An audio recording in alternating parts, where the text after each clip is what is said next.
Dans cette leçon suivante, toujours en théologie catholique, eh bien je voudrais d'abord dire que je ne suis peut-être plus en théologie catholique, mais plutôt en théologie chrétienne. Ça veut dire que ce que je vais aborder là, à savoir les signes des temps dans l'islam, peut être commun à toutes les confessions chrétiennes, qu'elles soient protestantes, orthodoxes, catholiques, puisque, comme on va le voir, nous ne nous appuyons pas sur le magistère de l'Église, sauf pour quelques détails, mais principalement sur l'Écriture sainte et sur le Coran, puisque c'est dans le Coran lui-même, et plutôt dans les hadiths, c'est-à-dire les paroles authentiques, plus ou moins authentiques parfois, recueillies par les compagnons de Mohammed qui vivaient autour de lui. Donc c'est dans ces sources-là que nous allons voir ce que dit l'islam sur la fin du monde et sur sa propre fin avant le retour du Christ. Alors je veux donc bien préciser pour nos frères musulmans qu'il ne faut pas s'offusquer. S'ils voient que dans cette cassette-là, qui est de la théologie chrétienne, nous ne pouvons pas, nous chrétiens, admettre Mohammed comme prophète. Il ne s'agit pas de théologie musulmane. Si nous admettions, nous chrétiens, que Mohammed est prophète, bien nous ne pourrions plus croire au fondement même de notre foi, à savoir que Jésus-Christ est Dieu fait homme, puisque explicitement et avec beaucoup de précision, Mohammed dit dans son Coran, ou plutôt dans le Coran qu'il dit que Dieu lui a dicté, que c'est une erreur. Donc nous sommes chrétiens et nous ne pouvons pas recevoir Mohammed comme prophète. Donc à partir de là, je vais pouvoir donner les parties de cette leçon. Donc en premier lieu, je verrai ce qu'un chrétien peut croire à propos de l'origine de l'islam. À savoir, est-ce que l'islam pour un chrétien vient de Dieu ou non? Et je montrerai qu'en fait la réponse est plus subtile qu'on ne le croit si on suit l'Ancien Testament. C'est-à-dire répondre non tout simplement serait trop simple. Dans la deuxième partie, je montrerai comment, en recueillant une dizaine de paroles dites par Mohammed, l'islam s'est donné une conception de sa propre fin, des propres épreuves qui l'attendront vers la fin du monde, sous le règne de l'Antéchrist. Dans une troisième partie, je montrerai que ces prophéties ressemblent tout à fait à d'autres prophéties qui se sont réalisées dans l'Antiquité, au moment de la guerre des Juifs contre les Romains. Et que donc, que ces prophéties soient vraies ou fausses, peu importe, il faut connaître l'histoire pour éviter qu'elles ne se reproduisent, puisque les mêmes causes donnent souvent les mêmes effets. Donc la première partie, est-ce que, pour un chrétien, l'islam peut venir de Dieu et être dicté par Dieu mot à mot, comme l'affirment les musulmans?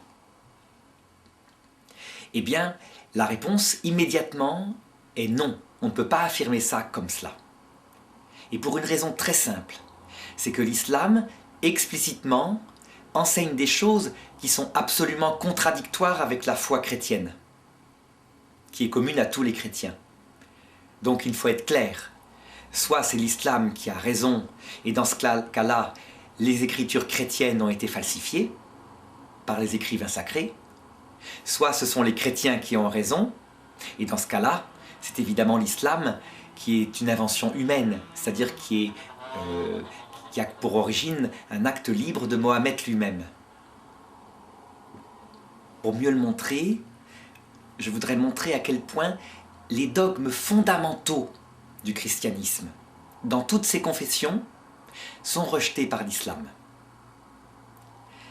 Donc le premier d'entre eux, c'est la base même de la foi chrétienne, c'est le mystère de la Trinité.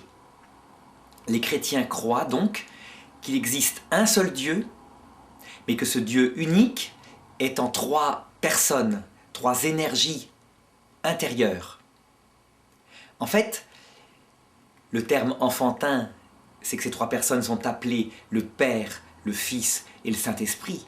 Mais le terme théologique beaucoup plus précis, c'est que le Père est appelé l'inascible, c'est-à-dire celui qui est éternel, autrement dit Yahvé, et que dans sa vie éternelle, il passe son temps à se contempler lui-même. C'est un acte simple, mais comme il est infini, et que son acte d'intelligence est lui-même, eh bien sa propre connaissance de lui-même s'appelle le Verbe, autrement dit la connaissance, auquel on a donné le nom adapté à nous, à notre connaissance de Fils. Mais le vrai nom, dans l'évangile de Saint Jean, c'est bien dit, c'est le Verbe. Au commencement était le Verbe, et le Verbe était Dieu, et le Verbe était avec Dieu. L'inascible, donc le Père, et le Verbe, sa propre connaissance de lui-même, exactement semblable à lui-même puisqu'il se connaît parfaitement, s'aiment, et leur amour, donc l'amour entre le Père et le Fils, est exactement semblable à eux-mêmes, puisque Dieu s'aime infiniment avec sa propre essence qui est simple. On appelle cet amour le Saint-Esprit, mais le vrai nom, au sens profond du terme, c'est amour. Donc on a bien un seul Dieu en trois personnes, puisque le Père, sa connaissance, son propre amour de lui-même, c'est le Dieu simple et éternel. Eh bien le Coran nie tout à fait cela. Alors c'est un peu plus subtil. Le Coran ne connaît pas cette théologie qui va être définie beaucoup plus tard, qui avait été définie beaucoup plus tôt au Concile de Nicée. Le Coran a été confronté à des communautés chrétiennes qui étaient en Arabie Saoudite, qui sont connues et qui étaient hérétiques, et qui croyaient, elles, qu'il y avait effectivement trois dieux, et non pas un seul Dieu en trois énergies.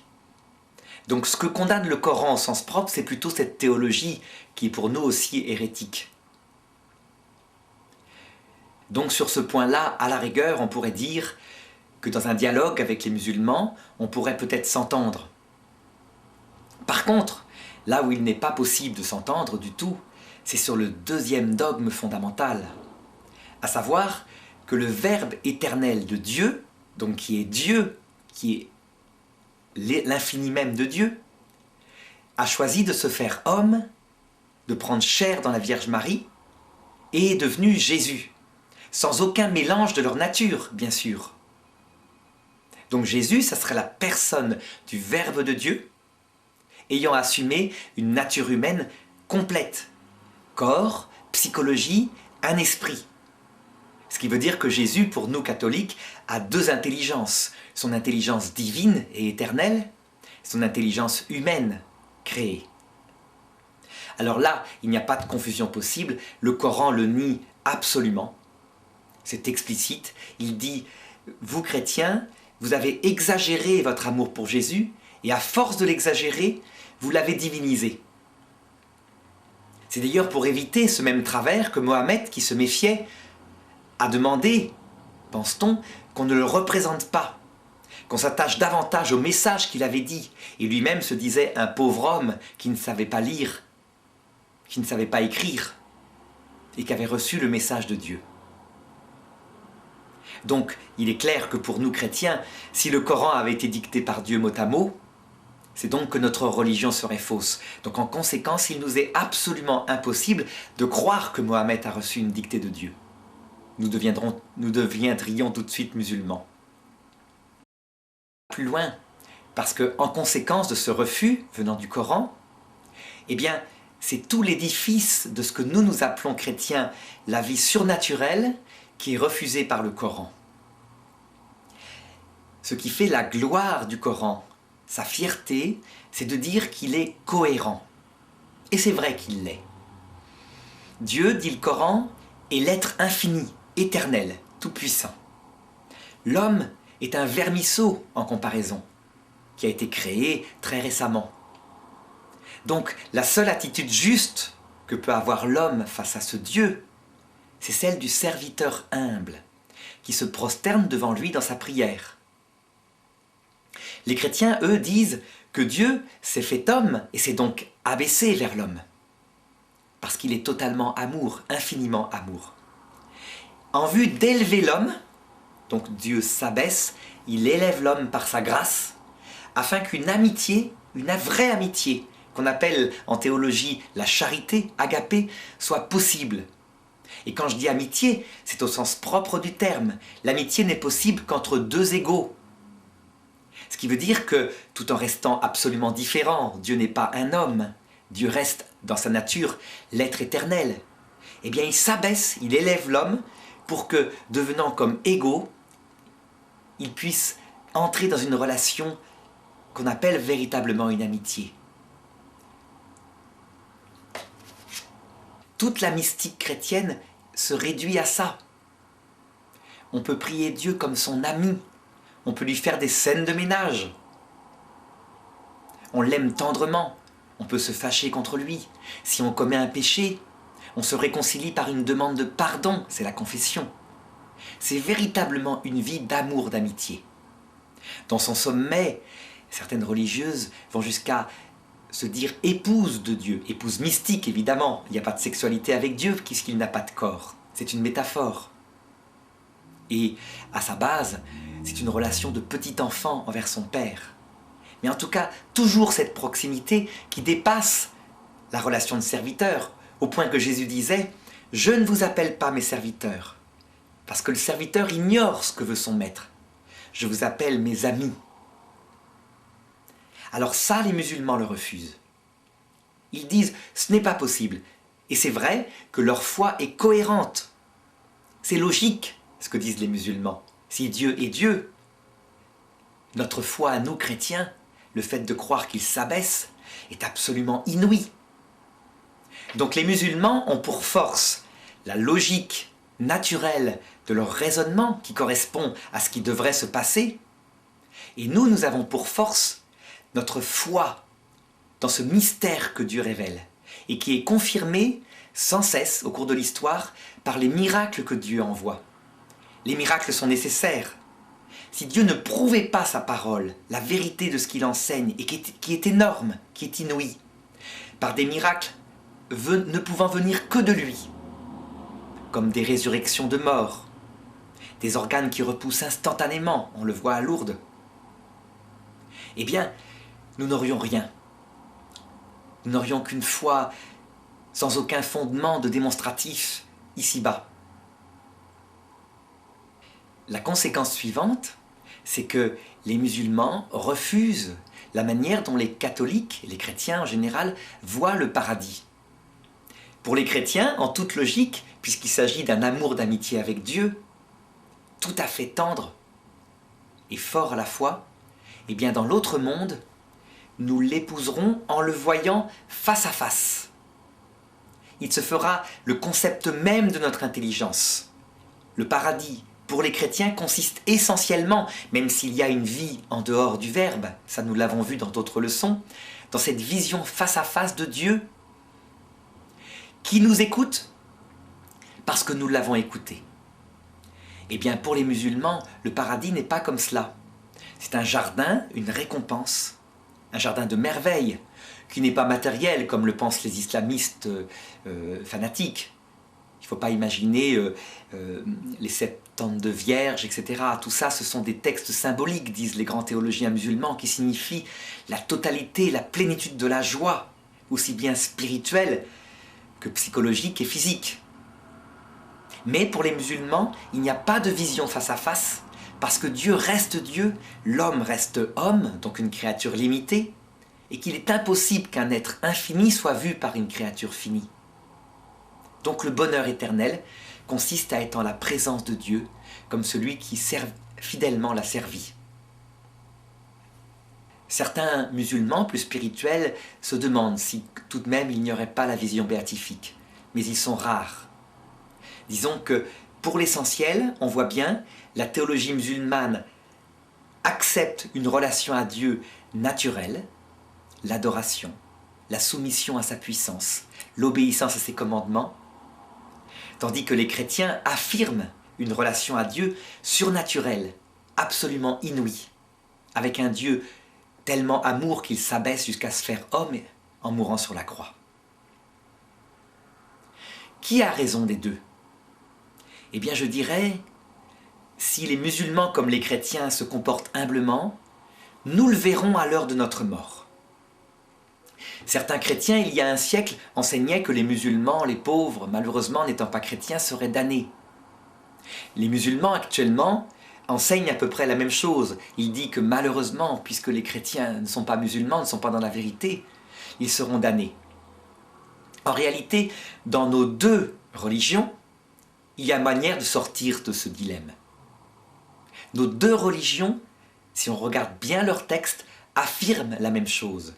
Elles affirment qu'à la fin du monde, mais aussi à l'heure de la mort, donc un grand théologien musulman appelé Fdal Haja, je pense qu'il est grand, en tout cas j'aime beaucoup ses livres, dit que c'est bien à l'heure de la mort que c'est indiqué aussi, au pied du lit de mort, avant l'entrée dans l'autre monde. Eh bien, pour les musulmans, le Christ revient, pour les chrétiens aussi, sauf que les musulmans affirment que le Christ dit trois choses. D'abord, qu'il n'est pas Dieu, mais qu'il est un simple humain. Deuxièmement, qu'il n'est pas mort sur la croix. Donc le verset dit, il cassera la croix.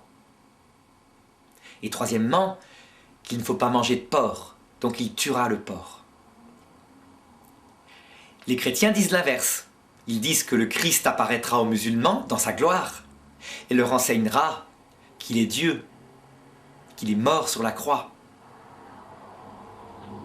et qu'il les invite à une relation non pas seulement de service, mais d'amour, d'amitié.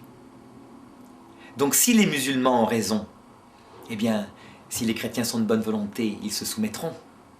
Et si les chrétiens ont raison, eh bien les musulmans auront une bonne surprise. Et s'ils sont humbles, s'ils se sont comportés avec humilité, ils accepteront avec joie d'être invités, non pas à être des simples serviteurs, mais des amis dans la salle des noces de l'agneau. Donc, pour simplifier et pour résumer pour un chrétien ce à quoi correspond la foi musulmane, on peut dire que finalement, nous avons le même Dieu. Le Concile Vatican II d'ailleurs le confirme quand il dit « Les musulmans disent adorer le Dieu d'Abraham ». Ils se revendiquent comme fils d'Abraham. Nous avons donc le même Dieu, c'est le Dieu unique, l'unique créateur, il n'y en a pas d'autre. Sauf que les musulmans l'adorent comme des serviteurs humbles. Et les chrétiens l'adorent comme des amis et peut-être même parfois comme des épouses de cœur. Finalement, c'est comme si dans une maison, il y avait un homme. Cet homme est unique, c'est le même homme. Et que cet homme avait son épouse et ses enfants. Eh bien, la relation de cet homme avec son épouse, qui est son égale en droit, même si elle est différente et complémentaire en nature, et avec ses enfants, c'est exactement la théologie chrétienne. Tandis que la relation de cet homme-là avec ses serviteurs et ses servantes, qui l'aiment de tout leur cœur, mais pas d'amitié, il n'oserait pas. Le serviteur n'est pas un ami. Eh bien, cette relation-là, ça serait la théologie musulmane. Voilà. Donc ceci ayant été posé, et chacun restant dans sa propre théologie, dans le respect de l'autre, nous pouvons passer à la deuxième partie et nous demander si, pour un chrétien, l'islam vient de Dieu. Alors la réponse instinctive serait de dire non, ce n'est pas possible, ça ne peut pas venir de Dieu. Comment Dieu pourrait-il prêcher ou enseigner des choses qui sont des hérésies pour nous chrétiens? Seulement, attention, je voudrais montrer à quel point il ne faut pas aller si vite que cela. Parce qu'il faut quand même constater une chose, c'est que plus d'1 milliard d'hommes sur Terre sont devenus des musulmans et adorent Dieu, donc le Dieu unique, à travers cette voie-là. Pour comprendre l'attitude qu'on doit avoir face à l'islam avant de répondre, eh bien il faut se souvenir d'un texte fameux donné par un théologien juif, le fameux Gamaliel, et que rapportent les Actes des Apôtres, chapitre 5, verset 34. À l'époque, les Juifs, qui étaient confrontés à la nouvelle religion chrétienne, se montraient extrêmement persécuteurs. Parce qu'ils disaient, en analysant la théologie des chrétiens, c'est une aberration, Cet homme mort sur la croix qui s'était dit Dieu, ils y croient, il faut absolument lutter contre eux et par les armes s'il le faut. Et bien Gamaliel leur dit ceci. Hommes d'Israël, prenez bien garde à ce que vous allez faire à l'égard de ces gens-là. Il y a quelque temps déjà se leva Teudas, qui se disait être quelqu'un, et qui rallia environ 400 hommes à sa suite. Il fut tué, et tous ceux qui l'avaient suivi se débandèrent. Et il n'en resta rien. Après lui, à l'époque du recensement, se leva Judas, le Galiléen, qui périt lui aussi, et ceux qui l'avaient suivi furent dispersés. À présent donc, je vous le dis, ne vous occupez pas de ces gens-là, laissez-les faire. Car si leurs propos ou leurs œuvres vient des hommes, elle se détruira d'elle-même. Mais si vraiment elle vient de Dieu, vous n'arriverez même pas à la détruire. Par contre, vous risquez de vous trouver en guerre avec Dieu. Et donc, quand on voit que les musulmans sont plus d'1 milliard, qu'ils ont conquis des terres chrétiennes, avant de se prononcer aussi rapidement, je pense qu'il faut, tout à fait logiquement, se demander si dans l'Écriture sainte, il n'y aurait pas quelques textes prophétiques, puisque l'Écriture est une prophétie, qui parleraient de leur existence. Or, il en existe un. Et ce texte est tellement précis, tellement étonnant, comme je vais le montrer, que si quelqu'un dit qu'il ne parle pas de l'origine de l'islam et du christianisme, eh bien on ne voit pas ce qu'il y a de prophétique dans l'Écriture. En plus, c'est un texte qui se trouve dans le livre de la Genèse, donc c'est les plus anciens des textes. On ne peut pas l'accuser d'avoir été écrit après la naissance de l'islam. Donc je vais montrer à quel point c'est net, c'est profondément frappant. Je dois ajouter qu'avant de citer ce texte, que le magistère de l'Église catholique, puisque l'Église catholique a un magistère qui parle par la personne du pape, ne s'est jamais prononcé sur l'origine de l'islam, et ne le fera peut-être jamais. Ce n'est pas son rôle. Le magistère se prononce principalement sur la foi catholique et sur la manière d'aller au ciel d'après la foi catholique. Là, il s'agit peut-être d'un mystère un petit peu différent. Toujours est-il que donc, dans ce domaine-là, on est tout à fait libre d'en discuter avec des théologiens et d'en débattre. Donc la prophétie en question se trouve dans la Genèse, au chapitre 15, 16, 17. Voilà de quoi il s'agit. Abraham avait donc quitté la terre où il avait passé sa vie, du côté d'Our, en Chaldée, donc en actuel Irak, et s'était rendu en terre de Canaan. Et là, soudain, Dieu lui apparut et lui dit « Ne crains pas, Abraham, je suis ton bouclier, ta récompense sera très grande. » Abraham répondit « Mon Seigneur Dieu, que me donnerais-tu? Je m'en vais sans enfant. » Alors cette parole de Yahvé fut adressée. « Ce n'est pas un serviteur qui sera ton héritier, mais bien quelqu'un issu de ton sang. » Il le conduisit dehors et dit « Lève les yeux au ciel, dénombre les étoiles si tu peux les dénombrer. » Et il lui dit « Telle sera ta postérité. Elle sera aussi nombreuse que les étoiles du ciel. » Et Abraham crut Dieu. Donc on le voit, ce petit Abraham, homme âgé, reçoit une promesse explicite d'avoir une descendance innombrable. Or, 1 an plus tard, 2 ans plus tard, sa femme ayant dépassé les 80 ans, Abraham se dit « La promesse tarde à se réaliser. » Alors Sarah, sa femme, lui suggéra ceci. « Va donc vers ta servante, ma servante, qui s'appelle Agar, ma servante égyptienne. Couche avec elle. Quand elle accouchera dans mes bras. Et comme ça, cet enfant qui naîtra d'elle, ce sera notre enfant. Et ainsi se réalisera la promesse de Dieu. » Donc Abraham accepta la proposition de Sarah, son épouse. Il alla coucher avec sa servante Agar, qui tomba enceinte. Quand Agar se vit enceinte, sa maîtresse ne compta plus à ses yeux, ce qui est assez logique. Elle était la mère de l'héritier tout de même. Et elle se mit à lui parler mal. Du coup, Sarah se fâcha, allait voir son mari Abraham et lui dit « Comment peux-tu tolérer cela? Chasse ma servante !»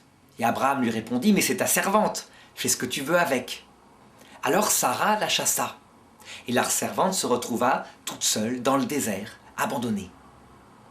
Et là, alors qu'elle était plus ou moins désespérée, voici que Dieu lui apparut et lui dit ceci. C'est donc au chapitre 16 de la Genèse. « Agar, servante de Sarah, d'où viens-tu et où vas-tu » Elle répondit « Je fuis devant ma maîtresse Sarah. » L'ange de Dieu lui dit « Retourne chez ta maîtresse et sois-lui soumise. » Et il ajouta « Je multiplierai beaucoup ta descendance, tellement qu'on ne pourra pas la compter. » L'ange de Dieu lui dit « Tu es enceinte, tu enfanteras un fils, et tu lui donneras le nom d'Ismaël, car Yahvé a entendu ta détresse. Cet homme-là sera un âne sauvage d'homme, indomptable. Sa main sera contre tous, la main de tous contre lui, et il s'établira à la face de ses frères. » Mais l'histoire ne se termine pas là. Voici que quelque temps plus tard, quand Ismaël, donc le fils de la servante, fut né, que Dieu apparut à Abraham, alors qu'il faisait la sieste au chêne de Mambré. Seulement, il lui apparut sous forme de 3 anges. Et Abraham, quand il le vit, se prosterna à ses pieds en disant « Mon Seigneur » au singulier, et non pas « mes seigneurs ». « Que me fais-tu l'honneur de venir jusqu'à moi? Arrête-toi ici.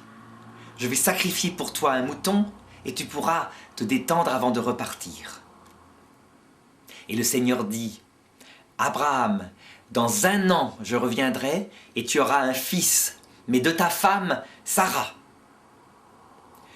Abraham répondit à Dieu « Mais que Ismaël vive devant toi. » Et Dieu lui répondit « Non, tu auras un fils de ta femme libre.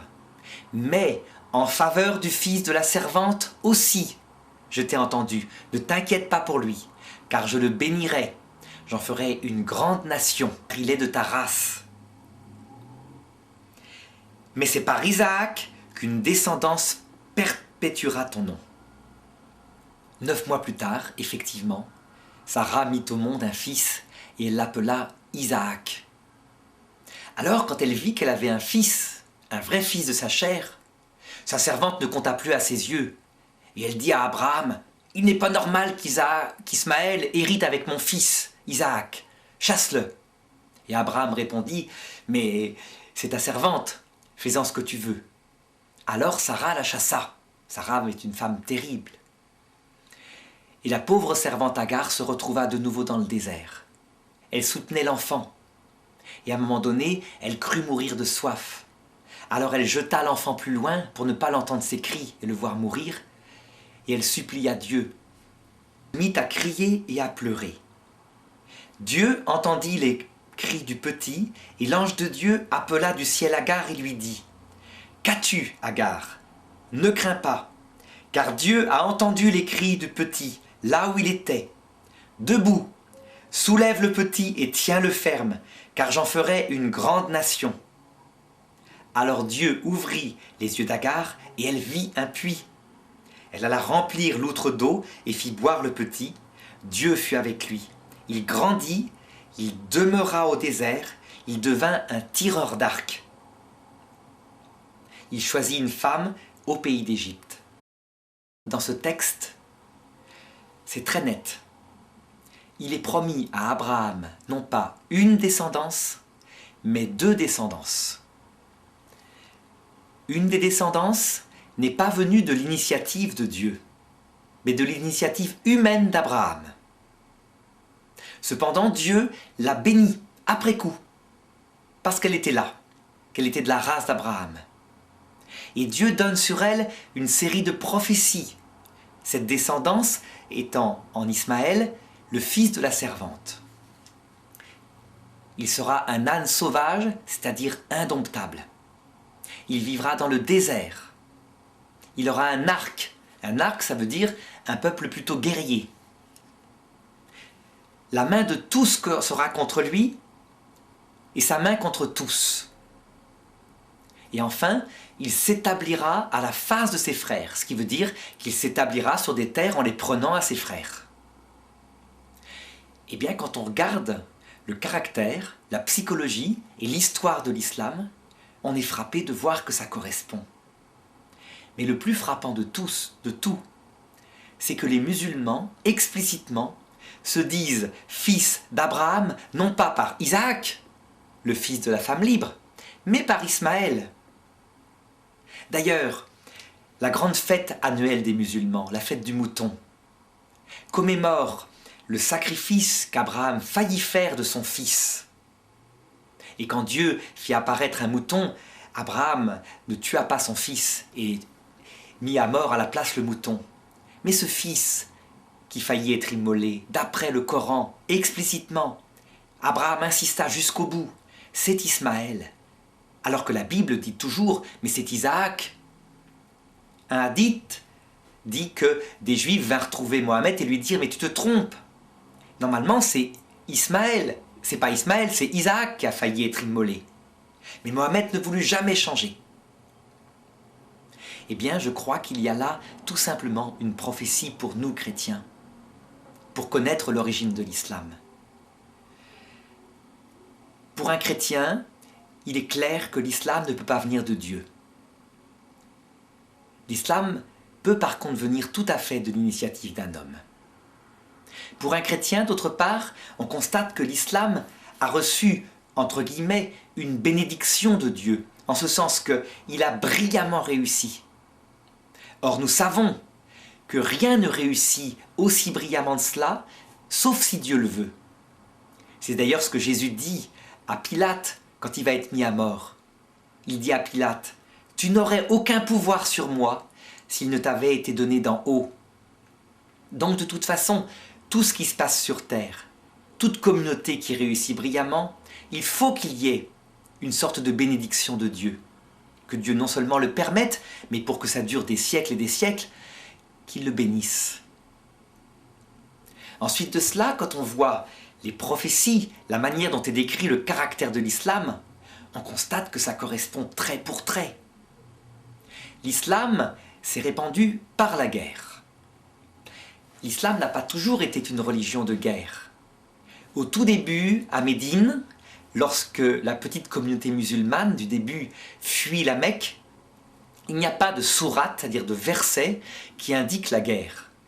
La communauté est surtout donnée à la prière, à la prédication de sa parole, et les sourates arrivent peu à peu, par la prophétie de Mohammed. Et puis soudain, arrive le commandement venant de Dieu d'aller faire la guerre. Et au début, c'est une guerre défensive, ou plutôt pour réparer une injustice, puisque Mohammed a été chassé de son héritage qui était la Mecque elle-même. Donc il part, ils sont bien armés, ils ont des glaives, il y a des morts au combat, et ils reconquièrent la Mecque. Seulement, après la mort de Mohammed, ça ne s'arrête pas là. Les successeurs directs ont tellement de succès militaires qu'en quelques années, ils conquièrent toute l'Afrique du Nord chrétienne, l'Égypte, une grande partie de l'Espagne. Ils sont arrêtés d'un côté par l'Empire romain d'Orient, donc par Byzance, et de l'autre côté par la bataille de Poitiers, en France, c'est-à-dire par les guerriers francs. Donc on peut dire que l'islam, si on peut le symboliser par un homme qui a un arc, on ne se trompe pas. D'autre part, les terres en question, qui ont été conquises aux chrétiens, sont bien des terres chrétiennes au départ. Comment se fait-il qu'elles sont devenues maintenant des terres musulmanes? Eh bien, grâce à une loi tout à fait habile, à savoir que un homme qui n'était pas musulman pouvait garder sa religion, mais devait payer un impôt à l'État musulman. Ce statut s'appelle la dhimitude. Si bien qu'au cours de l'histoire, quand les chrétiens n'étaient pas très fervents, eh bien ils faisaient une simple conversion à l'islam, ne voyant pas tellement l'intérêt de leur propre religion si compliquée, et insensiblement les chrétientés passaient à l'islam. Ce qui n'a jamais plu aux chrétiens, et on le comprend. Donc la main de tous sera contre lui, et la main de lui contre tous. L'islam ne s'est pas répandu que par la guerre, il s'est répandu aussi par les marchands qui passaient ici et là, qui commerçaient et qui prêchaient la religion telle qu'ils la voyaient. Mais il s'est énormément répandu par la guerre. On pense à la conquête de l'Empire romain d'Orient, à la chute de Byzance, qui est bien militaire, qui prend des siècles, mais jamais, jamais l'islam ne cède. On pense à la conquête d'une partie de l'Inde, qui se fait pareil, militairement, et à travers même des massacres. Donc cette prophétie est réalisée. Pour reprendre la prophétie du texte de la Genèse, on est étonné aussi de voir à quel point elle correspond pour ce qui est de l'origine du christianisme. On le voit, la naissance d'Isaac, qui est annoncée comme étant l'alliance sainte, celui qui perpétuera le nom de Dieu, bien que Ismaël est béni par 3 fois et est promis à une énorme descendance, eh bien, la naissance d'Isaac est annoncée par la manifestation, pour la première fois dans l'Écriture, de la Trinité, à savoir un seul Dieu vu en 3 entités.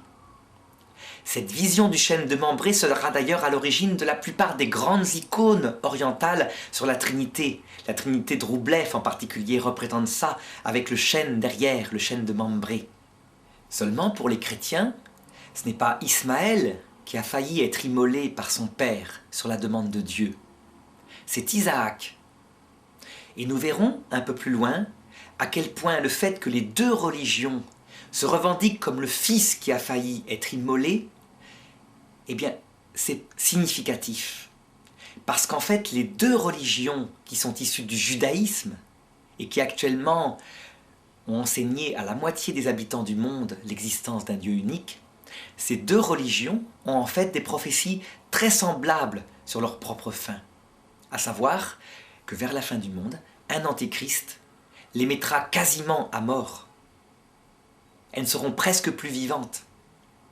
Et alors, miraculeusement, le Christ reviendra dans sa gloire et donnera une victoire, mais qui cette fois sera éternelle et pour l'autre monde. Alors que conclure pour un chrétien? Est-ce que l'islam vient de Dieu? Eh bien, si on suit ces prophéties, qui ont l'air tout à fait nettes, on peut dire qu'un chrétien peut sans problème être fidèle à sa foi, à savoir, l'islam ne peut pas venir directement de Dieu.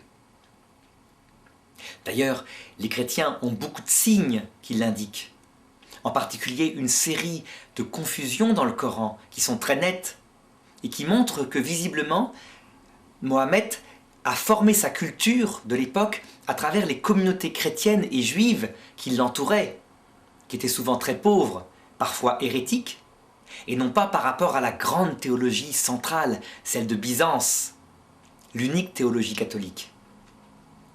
Quelques exemples. Dans un verset particulier, par exemple dans la sourate 5, verset 116, Mohammed met en scène Dieu au moment du jugement dernier. Et voilà que Dieu dit « Rappelle-leur le moment où Allah dira « Ô Jésus, fils de Marie, est-ce toi qui as dit aux gens « Prenez-moi ainsi que ma mère pour 2 divinités en dehors d'Allah » Donc on voit bien, si ça avait été dicté par Dieu, Dieu n'aurait certainement pas fait l'erreur de croire que les chrétiens adorent la Vierge Marie comme divine. Les chrétiens vénèrent la Vierge Marie comme une maman, la maman du ciel, mais qui est pure humaine. Par contre, ils adorent explicitement Jésus comme étant Dieu s'étant fait homme. Il y a d'autres détails du même style. Par exemple, dans la sourate de Marie, versets 19-28, Mohammed raconte la façon dont Marie tomba enceinte de par un miracle de Dieu, donc sans connaître d'homme. Marie accouche, et puis Marie vint auprès des siens en portant l'enfant Jésus. Et les siens se mirent à dire « Ô Marie, tu as fait une chose monstrueuse !» Verset 28. « Sœur d'Aaron, ton père était-il un homme de mal? Ta mère était-elle une prostituée pour que tu tombes enceinte comme cela ?» Il y a là une confusion, évidemment, entre Marie, la sœur d'Aaron, donc la sœur aussi de Moïse, et puis Marie, la mère de Jésus, qui pourtant ont vécu à 2000 ans d'écart. Donc il est évident pour nous que si le Coran avait été dicté par Dieu, il n'y aurait pas eu de telles erreurs. Multiplier les exemples de ce genre. Cependant, si nous, chrétiens, devons penser que l'islam est une initiative humaine, par contre, si on suit toujours ces prophéties de la Bible, je crois que nous devons reconnaître que l'islam a été par la suite assumé par Dieu et béni. En effet, on ne voit pas comment cette religion aurait pu connaître un tel succès, alors que bien d'autres monothéismes du même style étaient apparus à la même époque, s'il n'y avait pas eu une bénédiction de Dieu. Eh bien, la Bible le révèle. Ismaël fut véritablement béni par Dieu par 3 fois, et il lui promit de devenir une religion, une descendance aussi nombreuse que les étoiles du ciel. En tout cas, même si cette doctrine-là n'est pas canonisée par l'Église catholique, on peut dire qu'elle est tout à fait cohérente avec la foi catholique. Il nous reste maintenant à citer une série d'objections que font certains par rapport à cela. La première d'entre elles vient de chrétiens qui sont assez durs et qui disent, dans l'épître de Saint Jean, la première épître, il est marqué ceci. Qu'est-ce que l'antéchrist, sinon celui qui nie la divinité du Christ? Or, l'islam nie la divinité du Christ. Donc c'est très clair, ça ne peut être que l'antéchrist, donc quelque chose qui vient du démon explicitement. Alors cette objection se résout facilement. Jamais Saint Jean n'a voulu appeler Antéchrist un homme qui, vivant sur terre, n'ayant pas l'évidence de la divinité du Christ, dirait « mais moi j'y crois pas, il n'est pas Dieu, il n'est qu'un homme, la preuve il est mort sur la croix ». Sinon des antéchrists seraient plus nombreux que les chrétiens. Ce que vise Saint Jean, ce sont ceux qui le nieraient alors même qu'il y aurait une évidence totale qu'il est vraiment Dieu fait homme. Et ça peut arriver de 2 façons. D'abord ceux qui ont été témoins des miracles. Donc là, Saint Jean vise évidemment les grands prêtres du temple de Jérusalem qui avaient parfois assisté de leurs yeux à la résurrection de Lazare, mais aussi au rideau du temple qui s'était déchiré au moment où Jésus était mort sur la croix, aux morts qui étaient sortis des tombeaux, etc. Mais il vise aussi ceux qui, à l'heure de la mort, quand ils verront explicitement, sans erreur possible, que Jésus-Christ est Dieu fait homme et qu'il est mort sur la croix, et qui malgré tout diront « je refuse de croire, ce n'est pas possible ». Mais là, un péché comme cela est un péché de toute lucidité. Ça n'a rien à voir avec le fait de ne pas croire sur terre, puisque sur terre, rien n'est évident. Donc on ne peut pas, sous ce rapport-là, attribuer à Mohammed le titre d'antéchrist, ni même à l'islam, puisque Mohammed a vécu sur terre et qu'il n'a absolument pas eu l'évidence, face à lui, de la divinité du Christ. Disons que, comme les Juifs, la majorité du peuple juif de l'époque de Jésus, il n'a pas cru que Dieu ferait cette merveille, à savoir de venir s'incarner dans un homme et de se laisser tuer misérablement sur une croix. Une deuxième objection semble encore plus forte. L'islam a conquis des terres chrétiennes en quantité. Tous les anciens patriarcats du début de l'Église, sauf Rome, sont maintenant des terres musulmanes. Saint Augustin était un évêque de Tunisie, terre chrétienne. Donc ces personnes-là disent « ce n'est pas possible que ça vienne de Dieu. Comment Dieu pourrait-il livrer des chrétientés entières à une religion du service, de la servitude de Dieu? Comment peut-il faire tomber une religion de l'amour de Dieu, d'amitié, à une chute comme le service? Ça ne peut être évidemment pour ces gens-là qu'une action venant du démon. Eh bien la réponse est finalement tout aussi simple. Elle vient de Saint Jean Chrysostome, même si Saint Jean Chrysostome vivait bien avant l'islam. Voilà ce qu'il dit à propos du gouvernement de Dieu. La phrase que je cite n'est pas tout à fait comme cela, mais on peut dire qu'on peut l'appliquer comme ça. Il dit « Imaginons une course de chars. L'un des attelages a pour chevaux l'humilité alliée à l'hérésie. Et l'autre attelage a pour chevaux la vérité théologique alliée à l'orgueil. Eh bien, devinez lequel des attelages gagnera la course étant la vie éternelle. Et Saint Jean Chrysostome répond « Ce sera l'attelage de l'humilité, non pas à cause de la force de l'erreur, mais à cause de l'humilité. » Eh bien, Dieu agit systématiquement comme cela dans l'Écriture. Dieu préfère l'erreur, ou plutôt une vérité imparfaite, provisoirement, alliée à des cœurs humbles, plutôt que la vérité théologique parfaite qui se mettrait à tuer pour l'imposer. On en a les preuves dans l'histoire même de l'humanité. Pourquoi Jésus a-t-il mis tant de temps à s'incarner? Il n'a fait qu'il y a 2000 ans, ce qui veut dire que pendant peut-être 50 000 ans, les hommes ignoraient absolument l'amour de Dieu, et même quelquefois son unicité. Est-ce à dire que Jésus aurait pris le risque, ou que Dieu aurait pris le risque que ces païens de l'ancien temps, qui adoraient des statues, des bestioles, seraient tous en enfer? Mais absolument pas. Dieu, à l'heure de la mort, avant l'entrée dans l'autre monde, fait apparaître son ange, et la vérité, il la proclame en un instant. Par contre, en soumettant ces peuples-là à des paganismes, qui les réduisaient en esclavage, eh bien, ils formaient leur cœur à l'humilité. Parce qu'à l'heure de la mort, quand ils voyaient qui était l'ange de Dieu, ils avaient la surprise de découvrir quelque chose de beaucoup plus grand que ce qu'ils auraient imaginé. Alors l'islam n'est pas du tout comparable au paganisme ancien. L'islam, dit Vatican II, adore le Dieu unique, croit en la vie éternelle, croit au jugement dernier, vénère Marie comme immaculée, croit que Jésus est le Messie, même si elle ne croit qu'il n'est qu'un homme.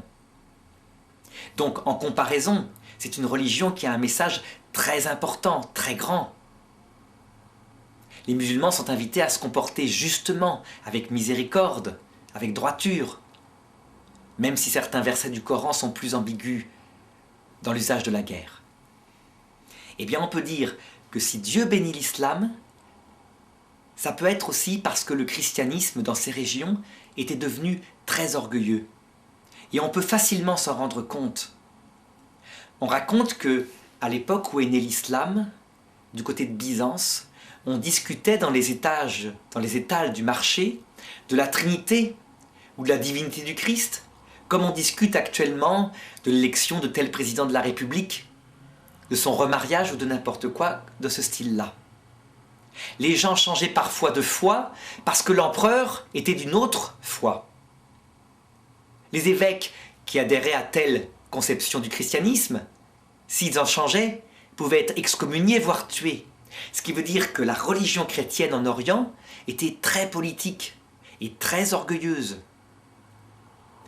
Eh bien, il est tout à fait possible que Dieu, ne serait-ce que pour lui apprendre l'humilité, parce que beaucoup d'âmes arrivaient dans l'autre monde avec beaucoup d'arrogance, ait livré ce peuple à l'islam.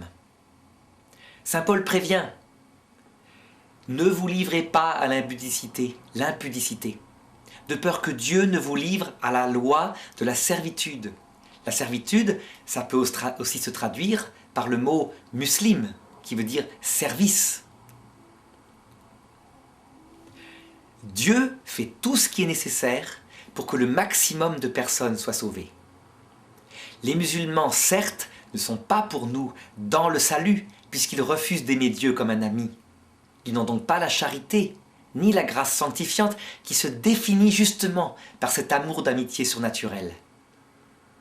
Cependant, leur cœur peut être disposé. S'ils sont fidèles, s'ils sont humbles, quand ils arrivent à l'heure de la mort, comme je disais, quand le Christ leur prêche son évangile, alors tout naturellement, ils adhèrent à la vérité. Dieu a donc le temps. Et s'il livre sur terre les hommes à plusieurs religions, C'est parce que, comme à Babel, il ne veut certainement pas qu'une seule religion domine. Sinon, cette religion qui domine, quelle qu'elle soit, que ce soit la religion de l'amour ou l'islam, c'est-à-dire la religion du service de Dieu, se mettrait à tuer pour imposer partout sa vérité. Une troisième objection a été donnée. Celle-là vise la personne même de Mohammed, le prophète de l'islam. Certains chrétiens ont dit « Mais regardez son comportement. Il dit dans le Coran qu'il ne faut avoir que 4 femmes. Et lui, il est d'abord dans sa jeunesse fidèle à une seule femme. Puis, en prétextant les veuves de guerre, il en épouse 7. Et enfin, il épouse Aïcha, qui a 6 ans, et d'après 2 hadiths, un de Boukhari et l'autre de Muslim, il consomme avec elle le mariage alors qu'elle a 9 ans. Et lui en a 50. Donc ces objections disaient « Mohammed se comporte mal, donc sa religion ne peut pas venir de Dieu. Il n'applique même pas les commandements qu'il a donnés aux musulmans. » Alors d'abord, il faut écouter la réponse que disent les musulmans eux-mêmes par rapport à cette chose-là. Ils disent que dans les commandements de Dieu, certains sont donnés pour tous les fidèles et certains concernent particulièrement la personne de Mohammed. Et que d'autre part, il y avait des circonstances particulières. À savoir qu'il y avait eu beaucoup de combats, donc beaucoup de veuves de guerre, et que Mohammed, qui voulait se comporter justement, épousa certaines non pas pour des relations sexuelles, mais pour qu'elles aient un héritage, et qu'elles ne soient pas livrées à la misère, les veuves à l'époque n'ayant aucune aide sociale. Donc certains objectèrent la petite Aïcha, 6 ans. Et les musulmans répondent, oui mais à l'époque, ça se faisait partout, d'ailleurs Aïcha était déjà mariée. D'autre part, il attendit pour consommer avec elle ses premières règles. Donc il faut juger cela, disent les musulmans, en fonction de l'époque, et non pas en fonction de maintenant. Donc cette réponse, évidemment, pour des chrétiens, paraît tirée par les cheveux. Le plus simple, pour les chrétiens, c'est de dire que Mohammed n'a jamais voulu mettre en avant sa sainteté personnelle, comme beaucoup de musulmans le font actuellement. Il a toujours voulu mettre en avant le message. Il lui-même se reconnaissait comme un homme imparfait. C'est une chose qui n'est pas du tout gênant pour un chrétien. Évidemment, les chrétiens pensent qu'il y a eu 2 personnes qui ont été absolument sans péché dans l'histoire de l'humanité, à savoir Jésus, mais qui n'est pas une vraie personne humaine, qui est Dieu fait homme, et Marie, sa mère, qui elle est une vraie personne humaine. Mais quand les chrétiens regardent leur propre prophète, leur propre pape, ils se rendent compte que le même comportement a eu lieu et qu'il faut souvent distinguer le messager et le message. Par exemple, Jésus a choisi comme premier pape un homme qui l'a trahi 3 fois. Et l'un des plus grands prophètes de l'Ancien Testament, eh bien Mohammed en comparaison est un homme de vertu. Ce plus grand prophète de l'Ancien Testament, c'est tout simplement le roi Salomon, qui étant jeune était d'une sagesse extraordinaire, et qui étant devenu vieux, alla, dit la Bible, jusqu'à épouser 1000 femmes. Et non seulement les épouser, mais il se mit à adorer leur propre Dieu, qui étaient des divinités païennes du secteur. Si bien que Dieu lui envoya un prophète et lui dit « Parce que tu as fait cela, parce que tu as imposé à mon peuple une telle chose, je vais diviser ton royaume en 2. Non pas cependant de ton vivant, par égard pour David ton père, mais dans les mains de ton fils. » L'islam aussi a ses propres défauts. Et l'islam, comme toute communauté, est dirigé par Dieu. C'est d'ailleurs pour cela, sans doute, que très vite après la mort de Mohammed, l'islam fut lui aussi divisé en 2. Avec d'un côté 90% qui sont les sunnites, qui pensent que tout homme savant peut devenir chef d'une communauté, et de l'autre côté les chiites, qui subirent beaucoup de martyrs, puisque beaucoup de leurs chefs furent exécutés, empoisonnés. Ils sont 10% des musulmans à peu près, et ils pensent que le successeur de Mohammed, un descendant de sa famille, doit être chef de la communauté. Donc ceci pour dire que nous aussi chrétiens, qui pensons avoir reçu le message de la vérité, nous ne pouvons pas non plus nous enorgueillir de nos propres chefs, sauf de Jésus et Marie, mais qui sont des exceptions, et que les musulmans eux aussi reconnaissent comme étant parfaitement saints, n'ayant jamais péché. Il existe enfin une quatrième objection venant des chrétiens et qui nie que l'islam aurait pu être béni par Dieu. Cette objection porte sur la guerre dans l'islam. L'islam est-elle une religion de guerre? Certains musulmans le nient en disant « Mais non, nous ne pouvons faire la guerre que pour nous défendre. Donc quand nous sommes attaqués les premiers. » Des chrétiens disent « Mais non, regardez Ben Laden, il a attaqué le premier. » Cependant, Ben Laden, personne parmi les musulmans qui connaissent leur foi ne dirait que c'est un homme qui est fidèle aux règles de l'islam, puisqu'il tue des innocents, il se proclame lui-même imam, et il n'a absolument aucune connaissance. La vérité est qu'en fait, l'islam tolère non seulement une guerre de défense quand il est attaqué, mais aussi une guerre sainte, une guerre juste, pour répandre la vérité. L'islam est très précis. Il dit « cette guerre doit être commandée par un chef de la communauté et on ne doit pas imposer de force la foi au peuple conquis. Ce qu'on peut leur imposer de force, c'est un gouvernement juste qui supprime les choses aberrantes qui sont chez eux, comme par exemple, dans certains peuples païens de l'époque, le fait que des petites filles étaient mises dehors juste après leur naissance pour mourir comme cela. Donc l'islam dit qu'il peut faire la guerre pour, par exemple, arrêter le cannibalisme dans certains peuples. Le christianisme, d'ailleurs, et la civilisation occidentale s'est donné la même mission civilisatrice au XIXe siècle. La colonisation avait à peu près cet esprit-là, et on faisait la guerre pour cela. Seulement, l'objection chrétienne consiste à dire qu'il n'est pas possible que Dieu puisse commander de lui-même à un peuple de faire la guerre pour imposer d'une façon ou d'une autre la vérité.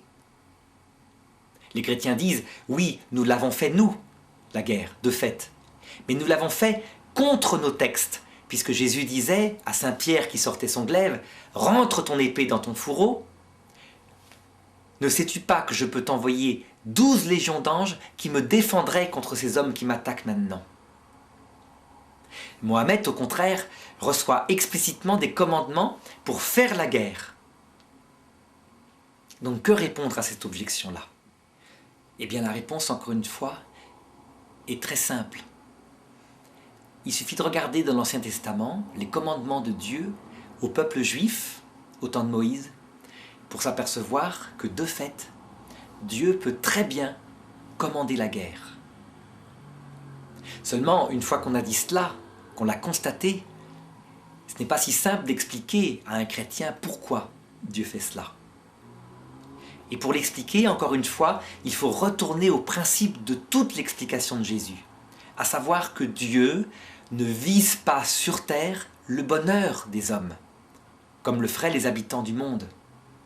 Dieu n'a qu'une seule visée pour les hommes, c'est leur salut éternel. Et il vise cela pour tous les hommes, pas seulement pour les chrétiens, parce que Dieu a créé les âmes de tous les hommes qui passent sur terre. Et donc, parfois, quand des hommes s'installent sur la terre et que leur âme se plonge dans un péché grave, comme l'égoïsme, stabilisé et paisible, il peut arriver que Dieu se serve de divers fléaux pour purifier les hommes de ce péché-là et répandre dans leur cœur une crainte qui prépare leur vie éternelle. Comment? En façonnant leur cœur dans l'humilité. Le livre de Moïse le disait explicitement, le livre donc de l'Exode, dans le testament de Moïse. Dans ces peuples où je te disperserai, je te donnerai un regard baissé, un cœur battant. Un autre texte de la Bible dit « Je façonnerai à mon cœur, à mon peuple, un cœur de chair. Je briserai en lui le cœur de pierre. » Cette révélation est dès le début de la Bible et elle se continue maintenant. Il faut se souvenir de la première parole que la Vierge Marie donne à Bernadette à Lourdes. Quand elle lui dit « Je ne te promets pas de te rendre heureux. Ici-bas, je te promets de te rendre heureuse dans l'autre monde. » Eh bien, l'islam peut avoir été béni par Dieu, bien que ce soit un peuple qui fait la guerre. Il peut avoir été béni par Dieu comme étant le fouet de Dieu qui s'introduit là où le christianisme se laisse aller à la décadence. À chaque fois que le christianisme, qui a comme défaut sa qualité c'est l'amour et le respect des autres, son défaut qui va avec, c'est un tel zèle pour la liberté qu'il en devient laxiste. Et qu'on voit très souvent des chrétientés sombrer dans la luxure, dans le laxisme total, dans l'abandon total des commandements. Eh bien, il peut arriver que Dieu introduise dans une chrétienté qui se comporte comme cela, l'islam, peuple guerrier, mais, dit la prophétie, comme un onagre d'homme, c'est-à-dire qui a un zèle de Dieu et pour sa culture, et qui ne cède pas. Eh bien, comme une écharde plantée dans un peuple paisible, mais décadent, et dont l'âme est en risque de damnation éternelle, l'islam peut très bien être introduit par Dieu afin que ce peuple se réforme. On en voit certainement une des réalisations actuellement en Europe occidentale. Il était pour moi assez évident que Dieu, s'il est vrai qu'il crée les âmes des bébés, ne pourrait pas tolérer très longtemps qu'une génération aille jusqu'à avorter un enfant sur 5 à naître, en pensant en plus que c'est la plus merveilleuse avancée qu'ait jamais fait l'humanité. Dans le livre de Moïse, le livre de l'Exode, il est raconté comment Dieu aveugla, ou plutôt endurcit, mais c'est la même chose, le cœur de Pharaon, pour que Pharaon ne cède pas à Moïse. Et la Bible complète en disant « Et ainsi, je me glorifierai au profit de Pharaon ». Ce qui signifie, on le sait grâce à Jésus, « Et ainsi, je sauverai l'âme de Pharaon ». On sait à quoi ça aboutit. Pharaon s'endurcit, ne cède pas à Moïse qui veut partir dans le désert, puis à un moment donné, il perd tous les fils aînés d'Égypte, il laisse partir le peuple juif, puis il décide de le poursuivre, et résultat, les soldats égyptiens périssent dans la mer. Eh bien, on a peut-être une réalisation de cela encore avec notre génération actuelle. La France, par exemple, a avorté depuis 25 ans à peu près 6 millions d'enfants. Et en même temps, par humanisme, de façon très très paisible, en pensant que ça se passerait forcément bien, elle a fait rentrer à la place une immigration qui ne partage pas les mêmes valeurs et est assez fière, et qui actuellement a plutôt tendance à se durcir sur ses valeurs, à savoir l'honneur, le service de Dieu, l'absence d'avortement.